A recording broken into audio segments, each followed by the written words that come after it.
Bob, good afternoon. Happy Thursday. Got to be fired up about the Tigers, man. How about Detroit? Well, yeah, they're playing well, but the job's not done yet. Have to close out today. Hopefully, we obviously have our Cy Young guy going in Game 5, but much rather have him go in Game 1 of the ALCS. But yeah, it's been a good playoff so far for the Tigers. All the years that you'd covered Arkansas football, going back to, 1981? Where do you place the victory over Tennessee in terms of importance, in terms of reaction from the fan base and what you saw on the field? Well, I mean, it's huge because, we all know this is a big year for the program, a big year for Sam Pittman coming off a disappointing 4-8 season, and there had been a couple of close losses against, Oklahoma State. They're struggling, but at the time Arkansas played them, they were feeling pretty good and they were ranked, and that was a game Arkansas really should have won. The A&M game, if Arkansas doesn't turn the ball over, lose the turnover margin, maybe they win that. Although A&M's obviously really good, they really laid out Missouri. But I think the feeling was, boy, this is a talented team and they're playing hard. They just can't get over the hump in these close games. And you think about the narrative of recent years, Arkansas struggled to win SEC games in Fayetteville, right? They struggled to win close games, and they struggled to beat ranked teams. And, beating ranked teams is hard. Like last year, I think they went 0-4 or some, but they lost a bunch of really good ranked teams on the road. But then you look at Saturday night, they win a big game in Fayetteville, they win a close game, and they beat a ranked team. So they got all those things together that had sort of been eluding them, and had been really close, and had been frustrating, obviously, for the players and the coaches and the fans. So that was really big to win that game. I mean, that probably just look at from a beating a high-ranked team. I mean, it's right up there with beating LSU when they were number one, and beating Texas when they were number one in '81, and beating Tennessee in '99 when they were number 3. I mean, it was a big win. But that was when Arkansas and Sam Pittman really needed. And going to the open day, they have some time now to get healthy and feel good, but they got to come back because they got LSU and Ole Miss and Texas, coming in here too. So it's a tough schedule to finish, but I think everybody feels a lot better about where the Hogs are right now than they did a week ago. Bob, right now I got Armstrong. If it was preseason awards, midseason awards, I'd have him as the first-team all-conference SEC receiver. I know he doesn't have any touchdowns yet, and if we continue to win, he continues to do his thing, he will. You don't play for individual awards. But how do we find a way to get Armstrong in the end zone? Yeah, I guess maybe you don't give the ball to Jaquindon Jackson. Which I got Jaquindon Jackson as the second-team all-conference running back as well, so it's not a bad deal to give it to him. Yeah, I think you're right. I think Andrew maybe had 4 or 5 touchdowns last year. Those are probably coming, but he's obviously helped get that ball in the end zone with a lot of big catches. Look at that big catch he had from Taylor Green late in the game that set up a field goal, which I know people wanted a touchdown, but then by having that field goal, and then that meant when they got a touchdown, Tennessee had to score a touchdown, if I'm not confusing people and myself. But, yeah, Andrew Armstrong, you think about, he missed the opener against UAPB, and no disrespect to UAPB, but that's a game he really could have padded his stats. But he's had big games against Oklahoma State and Tennessee and A&M, and so he's been doing his damage against, some of the top teams. And, he's had a huge year. It was really big for him to come back, and he and Taylor obviously developed a good rapport, good chemistry. You'd like to see the ball get spread around a little bit more, but, Tyrone Broden, he's been targeted a lot and has struggled to catch the ball. Some of them were not easy catches, but he made a really big catch the other night. And, Luke Haas, we didn't even know if he'd play. He had a big catch, and another week off should help him. So I think they'll get more guys involved. Rashad Dubinion had a big catch. He's a guy that had been out either because of injuries or suspension. So, but, yeah, you're right. Andrew Armstrong, he's been very impactful. And I guess you got to look at Trey Harris from Ole Miss as having the best numbers in the league, but Andrew's right up there with him or pretty close. I think the safety position, nickelbacks, too, have been just huge for this team and maybe a little better than people expected. I wonder about a position group on either side of the ball, Bob, that you think may have played a little better than folks have expected and is a reason why they're 2-1 in the SEC.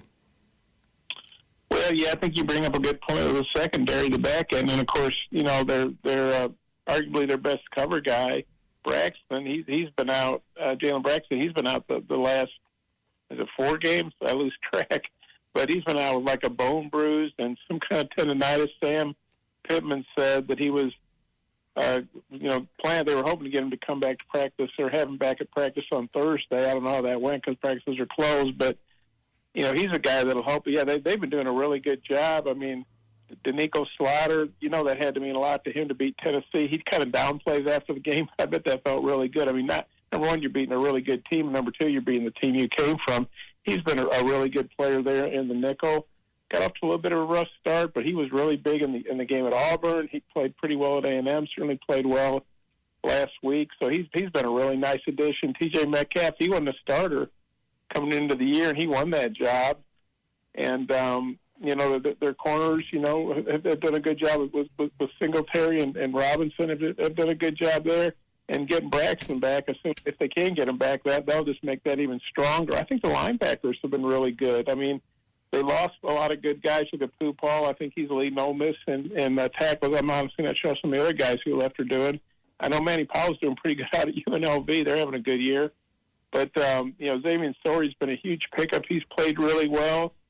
Brad Spencer, the second-year guy's done a good job. He started to come off the bench. A guy like Dix, a transfer, has done really well. Switzer, who started his career at Arkansas State and went to USF State, is now back in the state at Arkansas, has done really well. So I think the linebackers have and they've got some guys, the other night, Travis Williams had like sort of a 3-2/3, 5/6.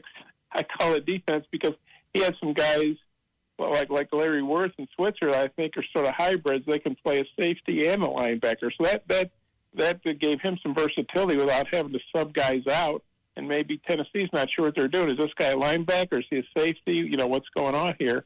And so, I think that back end, whether it's the safeties and the linebackers, have been really solid for them. Better than solid, good. We had some backups come in, whether for injury or whether just to be a substitution, talking about Russell, talking about the field goal kicker, and talking about Singleton. How would you grade those guys, and what do you see this going forward? Let's say number 3 is our starter going forward. Do you think this team is capable enough? Have you seen enough out of the backup quarterback that we could still have a chance to win some games with him leading the charge? Well, yeah. I mean, obviously, if you're Arkansas, you want to have Taylor Green back, and the open day comes at an opportune time to get him healed up. I know Sam said they're hoping to have him back next week for LSU, but yeah, I mean, Malachi, understandably, he didn't look that good when he got thrust into for a series at Auburn when I think Taylor had cramped up.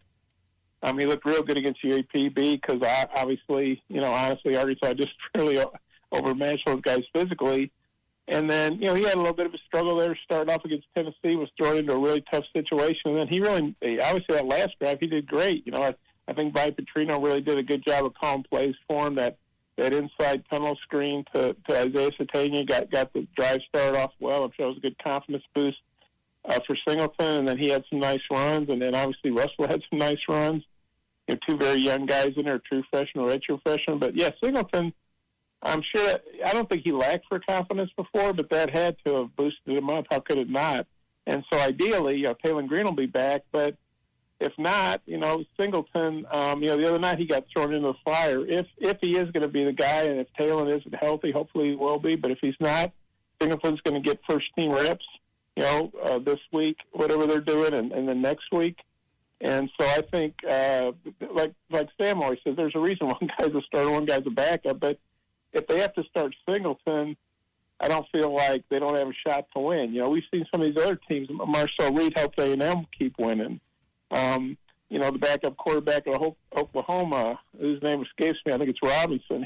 They won at Auburn, even though Auburn kind of handed it to him. But he was still the quarterback. So we've seen some other teams. Obviously, Arch Manning. He's not your run-of-the-mill backup quarterback. We've seen some other good quarterbacks step up in this league. And really, if you're going to have a good year, you probably need to have a good backup quarterback. And I think they have a good one in Malachi Singleton. And it sounds like Shipley's going to be the kicker for a while. Sam said that Ramsey has a significant injury. And I think it was 23 yards, but still, that was a pressure kick Shipley hit.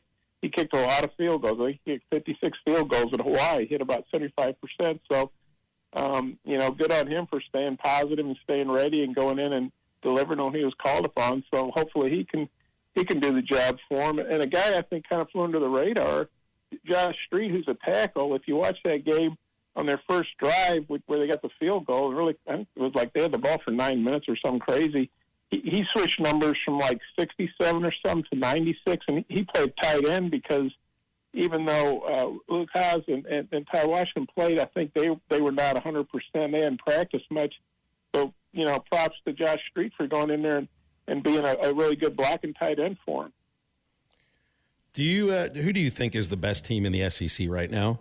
You could look at Texas and say, yeah, Texas, but I'm just not quite sure just yet. It's, you're 6 weeks into the season, and there's some teams that have a loss that we didn't expect to see have a loss by now. Who do you have a sense who is the best in the SEC right now, or is it still too early to really have an opinion about that? Well, I think who the best is right now and who the best will be, come playoff time is probably two different things. But, I vote in this Football Writers, we call it the Super 16 poll. I had Georgia up there just because I felt like they were number one until somebody knocked them off. And then when Alabama beat them, I moved Texas up to number one. A lot of people put Alabama in at number one. But I think Texas, and I know Michigan is not as good as they were last year, but the way they went to Ann Arbor and just really beat up on Michigan and then losing their starting quarterback. And like I say, Arch Manning is not sure he'd be starting for probably 90% of the other teams. And I guess good patience on his part to stay at Texas. But I just feel like Texas I know they've had some running back injuries, but they just seem like a very complete team. I think they're a couple touchdown favorite over Oklahoma, but I bet that's a close game. But right now, I'd say Texas. I think Georgia probably has potential to be the best team.